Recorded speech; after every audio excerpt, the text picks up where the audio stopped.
What's going on, everyone? Welcome back to another episode of On the Bump. And on the bump this week, we have Braden Yardley, who currently owns and crafts ball gloves for his brand called Yardley Sports. Braden is a wonderful guy who not only gives back to his customers, but he also takes great care and value and service in what he does and what he does for his company. Braden, how are you doing this week? I'm good. Thank you, Andrew. I appreciate the opportunity to talk to you and learn a little bit more about what you do too through the interview. Absolutely, Braden. It is fantastic that we can finally get to talk again. I mean, it's been quite a few months since the ABCA, so it's finally amazing to connect and just talk about baseball gloves, talk about you and your business, and just ultimately have a great conversation. Yeah, sounds good. Alrighty, Braden. So, can you first give the viewers and me a brief introduction about into who you are and how you started Yardley Sports? Yeah, so my journey in baseball gloves goes back. Really, the origination story was when I was playing college baseball at Southern Utah University. I had a glove that broke, and I didn't know anybody that could fix it, so I started fixing gloves. And a few years later, that turned into my first business called Reglove, and I operated Reglove for about close to 10 years before I decided to take all that knowledge that I had gained from fixing and repairing gloves and working with other glove companies and to turn it into my own business called Yardley Sports. So I started Yardley Sports in December of 2020, and that was a very challenging time, as you can imagine, to start a business. But I had some free time on my hand during 2020, as a lot of people did. And so I really got to just dive in and put together products and especially baseball gloves that kind of featured everything that I had learned about baseball gloves from relacing and put it into a product that I deeply care about and hope other people are excited about as well. So, when you were originally starting your business and you were relacing gloves, what did your college and your playing days what were those like, and how did those impact you in your business? I think this is something that you can probably relate to because you're a senior this year. Is that right? That is correct. Okay, so I want you to think a little bit about this. As you've played baseball from growing up all the way up to your senior year of college, all those interactions that you've had with people, those are all the interactions that and people that are going to help you be successful in what you try to do in the game. Usually, if you have good teammates, they try to help you on and off the field. And what I've found from playing baseball, having coached and played for so long, is that I really have such a great network of people that care about me. And those people that care about me are my former teammates. And so it's funny, like when I started Yardley Sports, I remember like the first gloves I sold, they were to former teammates. They were the former kids that I coached. And they've really been the foundation of helping me build this as far as like my consumer goes. But I think that the best part about having those connections, having played for a long time up through college, and now still being involved in the game through gloves, is that when I go to tournaments now, I'm seeing old teammates at tournaments and I'm getting to have those interactions again. And it's fun to talk about the playing days and different things like that. But most importantly, it's just great to have those friendships that not only help me develop more as a person, but also really have been the foundation and cornerstone of people in my corner for my business. So teammates are the best. I always tell people like I try not to give out too much unsolicited advice, but one thing I always tell kids is play baseball as long as you can and try to make as many friends as you can along the way because those friendships last well beyond when your playing days are over. And that's something that I really hold on to. And I'm so glad that I had those friendships. It's so amazing to just see like the beauty of baseball. And I was talking about this with a past buddy of mine on another episode, but there's so much beauty in the game of baseball. It's so beautiful, just kind of how you form relationships with your teammates, but you also go through so many challenges and you go through so many failures, so many moments that really form you as a person on and off the field. And it's really cool to see that, especially like just from an off the field perspective. Like I'm in college right now, so a lot of my buddies and I we hang out, whether that's in the student center or in the gym or even in class. It's those relationships and those friendships just last longer than baseball. And that's really Oh, beautiful. yeah. I'm glad you're having that experience. I think it really helps round you out as a person. And you said something that like resonates with me. Baseball is a game of failure. And for a long time, I used to look back at my stat lines and I would be like, oh man, I could have been so much better. I should have done this. I wish this ball would have went that way or would have had this break.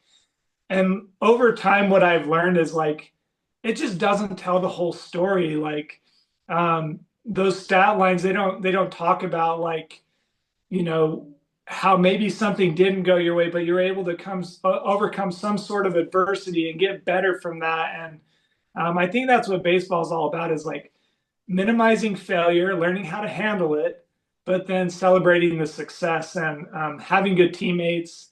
It helps you in all phases because, like, when you're doing bad, it's nice to have their support, but also when you're doing good, I mean, there's nobody else you'd rather celebrate with than your buddies. So it's a pretty cool sport that you get to kind of live out both of those things. And I feel like too, like just relating this kind of more to a life thing and a business thing. So when you're when you were going through like those challenges and starting a business in December of 2020, what were Mhm. some of those bigger challenges that you did face early on? And then how did you kind of overcome those? Yeah, that's a really great question. So one of the things that I wanted to do from the very start is I wanted to attach my name with my glove company. And so Yardley's my last name. I felt like it has a good baseball vibe to it. Go to the yard, go yard, all that stuff. But along with that, that means that I'm really putting myself out there and my product, and there's somebody associated with that. Um, and that's me. Like I have to live up to all the successes and all the failures. And so there was a lot of moments where I put a lot of pressure on myself to do this the right way. And there were times where I didn't handle that as well. I went into some pretty dark places. And it's funny to say that because I'm just making baseball gloves and it's something I'm passionate about. And overwhelmingly, it's been great. But there was times where I kind of let that consume me, worried about what other people are going to say about my product, if it's going to be well received, going through the challenges of selling a product in a very competitive industry. There's so many good glove brands out there, and I'm a fan of all of them. And kind of being out there to try to compete in that from a business standpoint has kind of been challenging. I've definitely gone through my ups and downs with that.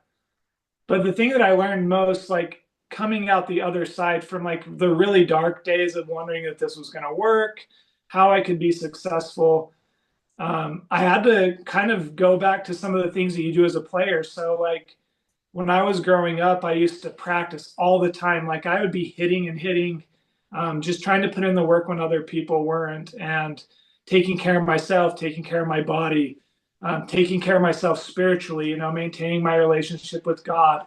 And I got back to those things when I was going through this difficult point with my business. And I started to come out the other side. Like I started to take care of myself physically, spiritually, started to just be more grateful for the little successes I had, shrug off the failures, move forward. And I'm not sure it's been like financially booming as a result of that, but I have had the best time with that kind of like reframe of my mindset, just enjoying the heck out of this. And a lot of times it's not like I'm paid in dollars and cents, but I'm paid in smiles and relationships and seeing people be successful in the game. And to me, that makes me one of the richest people in the world. And I've definitely just really taken the time to reflect on that and enjoy it. And it's helped me a lot. That's awesome, Braden. That's awesome to hear as well, because I feel like a lot of times too, like at least in my own personal journey in life, it's really hard to get, or well, it's really easy to get caught up with a lot of the bad things that are going, really get caught up in those, and you don't really take time to just sit and think like, oh man, look at all these great things that are around me. Kind of like reshaping your perspective and how you're looking at things. And that's something I really learned last year, being my junior year, my third year in college, there were a lot of really hard moments. And again, a similar situation to you, putting a lot of pressure on myself. I was getting a lot more playing time last year, and I wanted to succeed so badly, but not only for myself, but for my teammates. And Right. one of the biggest things I had to kind of sit there and say was like, okay, I'm not going to look at all these negative things and have this negative outlook. I'm going to look at these things as good learning opportunities and continue to grow and gain and just get 1% better every day. And so I definitely can relate with you on that note. So Yeah. I like that 1% better every day. Like a lot of times your victories are in the margins, right? Like maybe you had an opportunity to face a hitter that you had guys in scoring position and you just got out of a jam in an inning. You might have given up a couple like shots, but nobody scored. It's like, oh yeah, there's 1% better. I held that guy at third, put my team in a position to win. Yeah, and I think business is a lot like that too. There's been a lot of ups and downs, and you have different opportunities that come and go, and you think you're going to find one road to success, and it doesn't go that way. You know, when one door closes, another one opens, and I really like that 1% better every day, and actually just trying to find those areas too where you've done that to give yourself some credit because we can be definitely hard on ourselves as both like a business owner and as a player. And it's good to remind ourselves like, no, it's okay. Like you tried to get better today, and you should be proud of that, and try to do it again tomorrow. You know, so that's great. I love it, man. That's a great mindset to have. I really applaud you for that. I appreciate that, Braden. But with that, how is like seeing the success of your company, can you describe like that feeling? Like what have those successes looked like financially, growth, or overall? Can you kind of speak to that a little bit?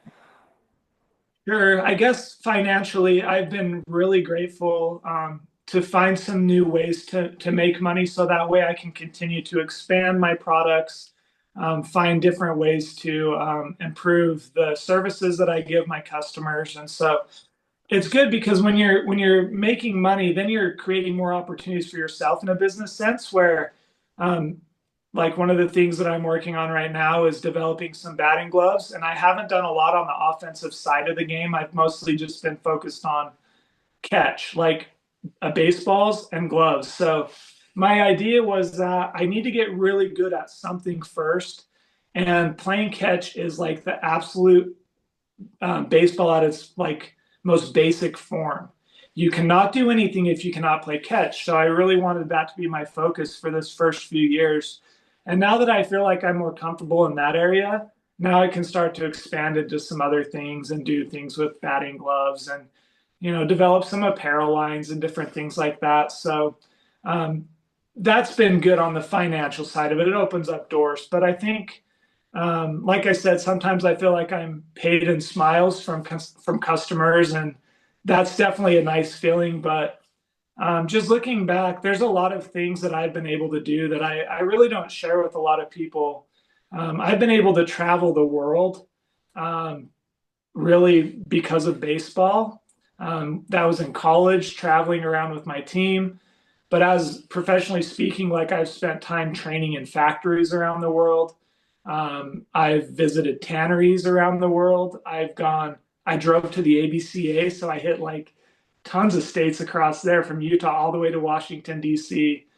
And so, like, when I look back on this, like, I hope that I am financially benefit from this work because it's a lot of work and that would be great. But my life experiences and being paid in those things, it's like, oh man, I'd rather take a story than $100 any day. And I think I have a lot of stories. And so that's how I've defined success is like, what does my story look like?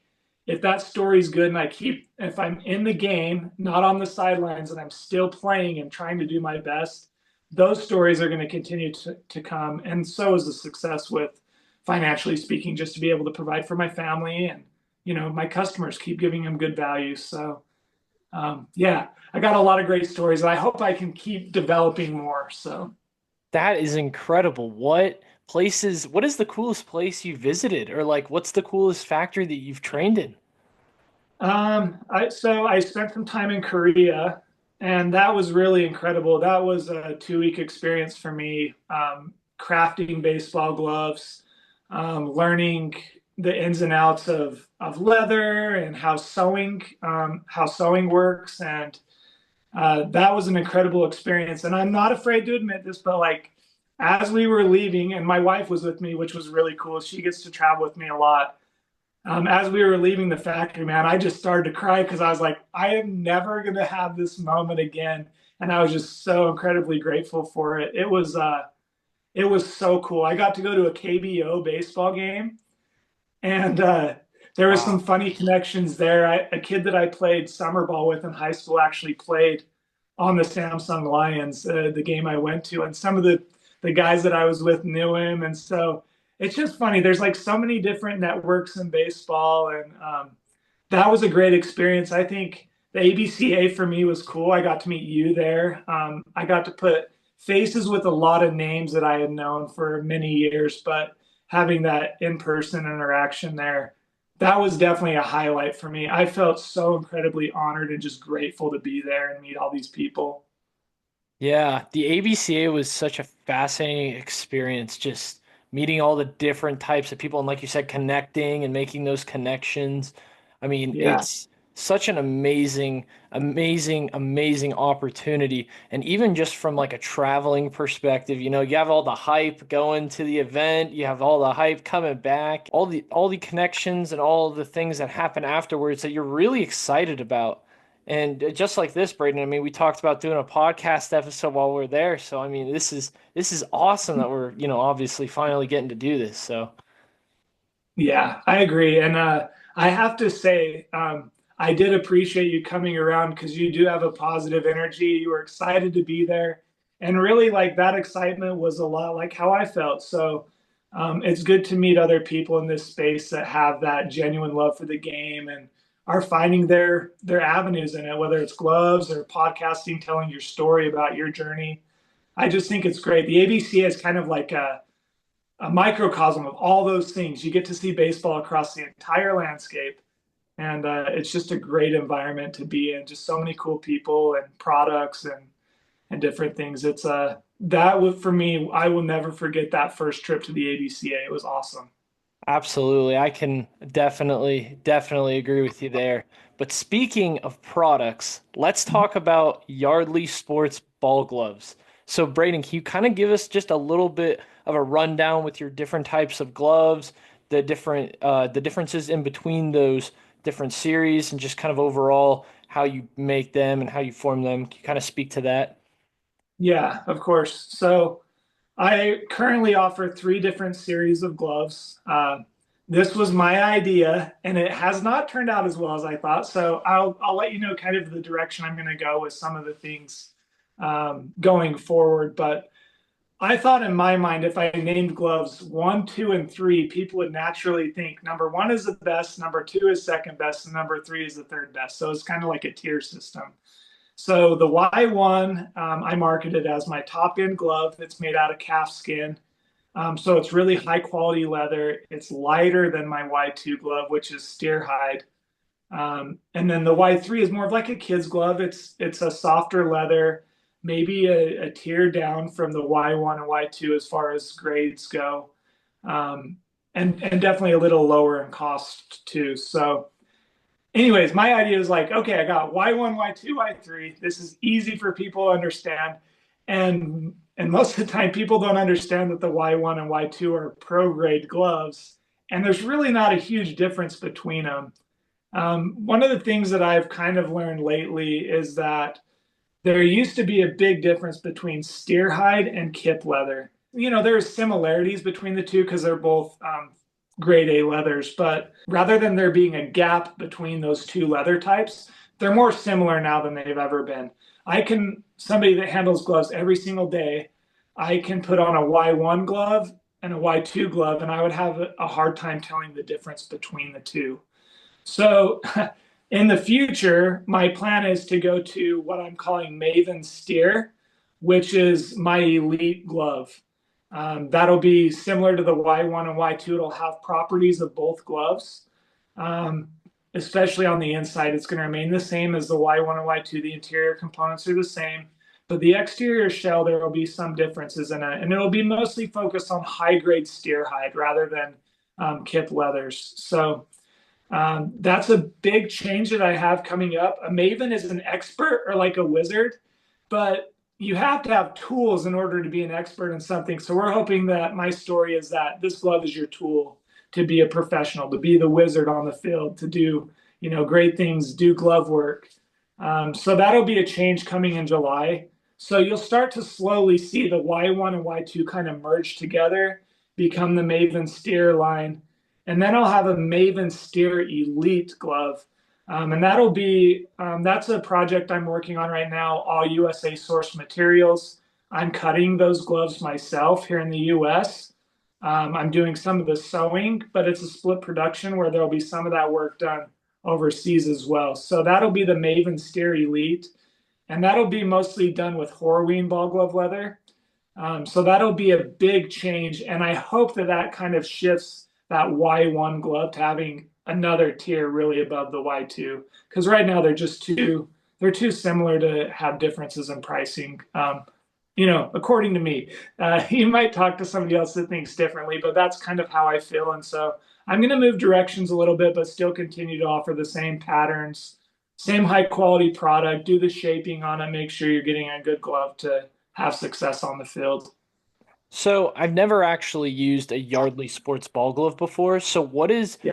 what is your palm liner kind of made out of? I know a lot of companies use kip leather, or they'll use some type of like maybe like premium steer hide. But what does your brand offer?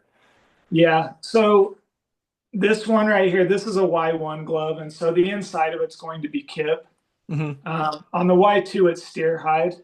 On the Horween gloves right now, it's going to be Horween leather. So it'll be the same um, exterior shell as it'll be on the inside. But I'm hoping to use some different types of products from Horween eventually that will make that feel softer when you put your hand in it. Because sometimes with steer hide, depending on the hide you get and the leather quality, it can feel a little bit more rigid than the kip liner. Kip is a little bit softer.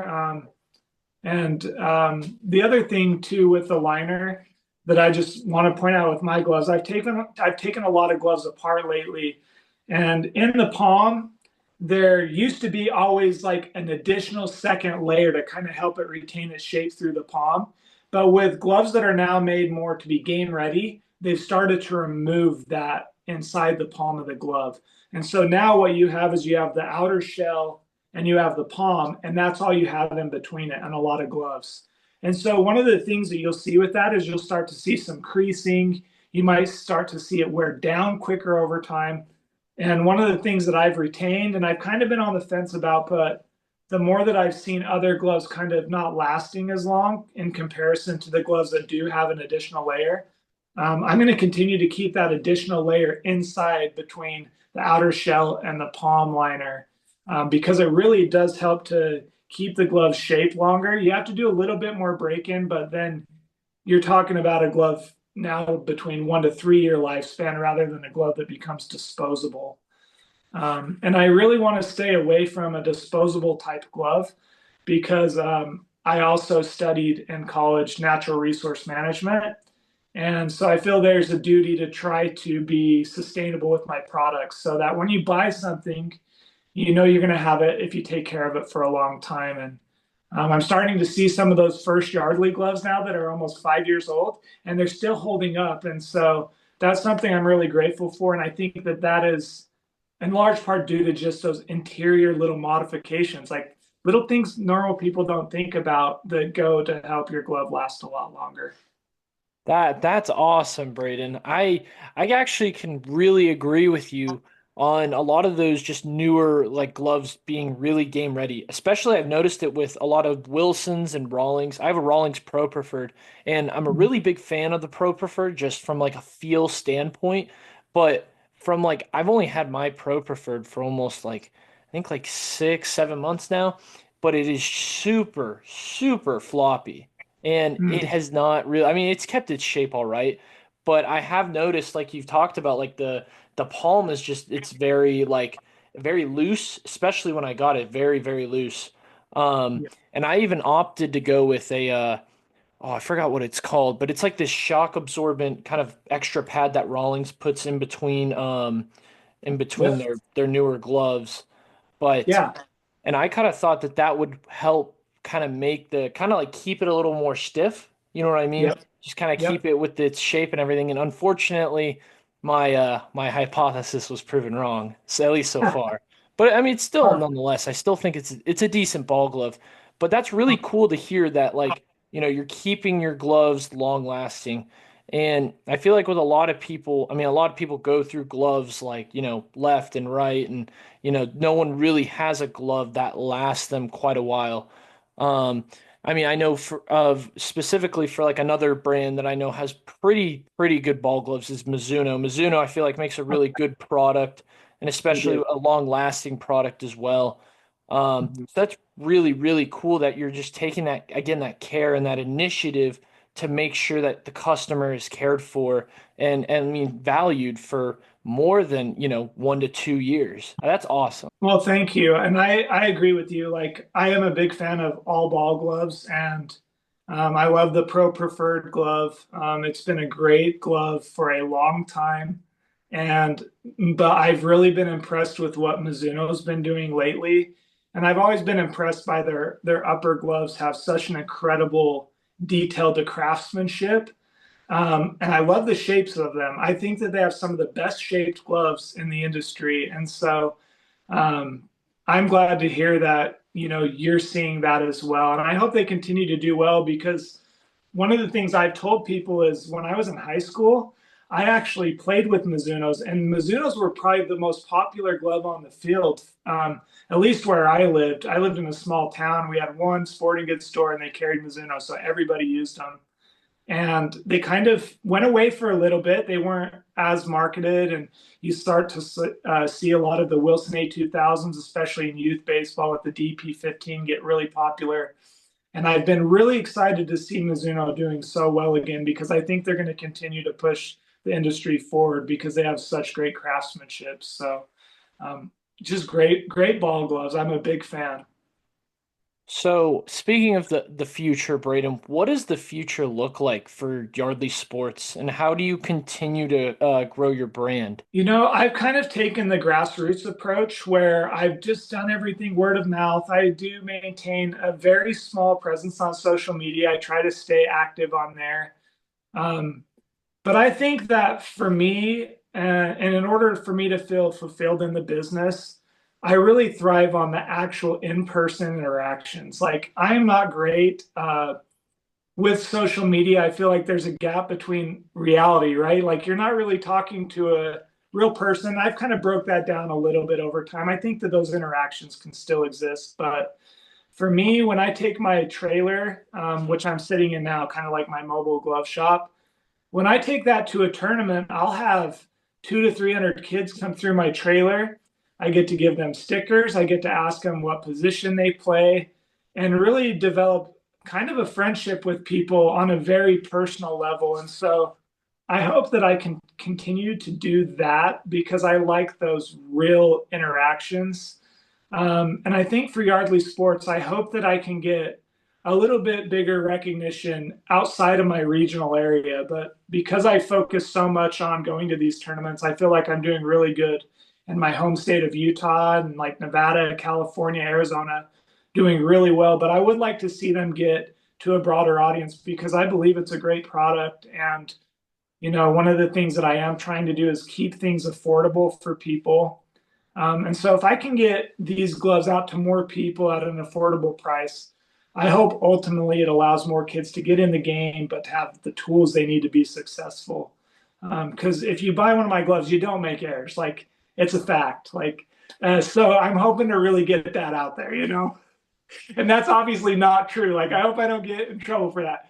That's obviously not true, but I do think that you can perform successfully with them, because they do have a great shape and it's a good product.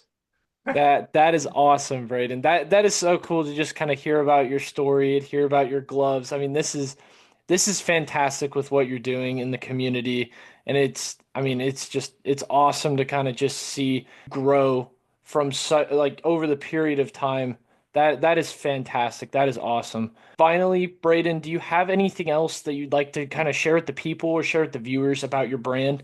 One of the things that I do that I don't really talk a lot about in conjunction with Yardley Sports is I operate a nonprofit called the KJ6 Initiative. And the KJ6 Initiative is focused on getting gloves into players' hands that don't really have the means to get good equipment. So for a long time, myself and Craig Harrison, KJ's dad, who the initiative is named after, we would just find old gloves, fix them up, write his initials on them, and we would give them to people. And a lot of the times we would try to find like baseball academies, like send them to the Dominican Republic. They've been sent to Germany and Brazil. But now I have an opportunity because I make my own gloves. I'm trying to make more KJ6 specific gloves and offer kids new gloves that might not otherwise be able to afford them. So, if people want to learn more about that initiative or to get involved and support it, they can visit kj6initiative.org. But I also encourage people too. It's like, you don't have to go through my initiative to do this. If you have all the equipment lying around that you could give to somebody to help give them experiences in the game like you and I have had. We both know how much character this has helped us to develop and how it's benefited our lives. I just really hope that giving equipment to kids can provide somebody else that opportunity. So um, I hope that the KJ6 initiative gets out there in that way. But really, the message is just if you have something you can give to somebody to help them be successful in the game, just do it because it's given us a lot. So we need to give some of it back. Absolutely. Absolutely. We need to give as much as we can back to the game because the game has been so good for us. Yep. Um, But anyways, Braden, thank you so much for coming on the podcast. Thank you for coming on the channel to talk about your company and your sports. If anyone wants to go and check out Yardley Sports, I'll be leaving links in the description below so you can go and check out Yardley Sports and Braden's work and his gloves. You can also check out the KJ6 initiative. But once again, thank you again, Braden, for coming on the channel. Yeah. Thank you, Andrew. And best of luck to you. And I hope you have a great season. I appreciate it, Braden. Thank you.